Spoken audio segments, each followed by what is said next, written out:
அல்லாவையும் மறுமை நாளையும் நம்பாமல் ஷைத்தானை துணையாகக் கொண்டவர்களும் மக்களுக்கு தெரிய வேண்டும் என்பதற்காக தங்கள் செல்வத்தை செலவிடுபவர்கள் எவ்வளவு தீய தோழர்.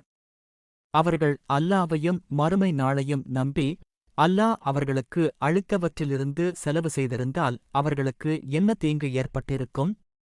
அல்லாஹ் அவர்களை எப்போதும் அறிந்தவன். நிச்சயமாக அல்லாஹ் யாருக்கும் ஒரு அணு அளவு கூட அநீதி இழைக்க மாட்டான்.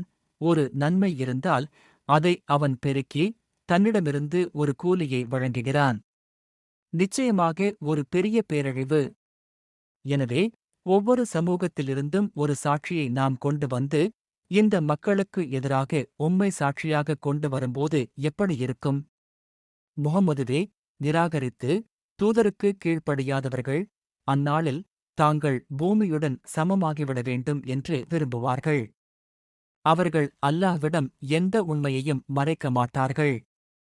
நம்பிக்கை கொண்டவர்களே, நீங்கள் என்ன சொல்கிறீர்கள் என்பதை நீங்கள் அறியும் வரை அல்லது தூய்மையற்ற நிலையில் ஒரு பள்ளி வாசலை கடந்து செல்லும் போது தவிர நீங்கள் போதையில் இருக்கும்போது தொழுகையை அணுக வேண்டாம்.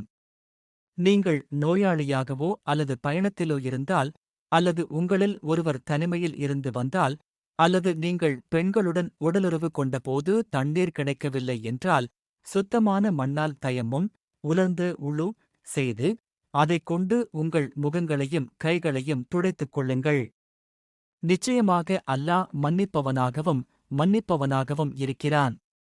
வேதத்திலிருந்து ஒரு பகுதி கொடுக்கப்பட்டவர்களை நீங்கள் பார்க்கவில்லையா? அவர்கள் வழிகேட்டை விலைக்கு வாங்கி நீங்கள் வழிதவறிச் செல்ல வேண்டும் என்று விரும்புகிறார்கள்.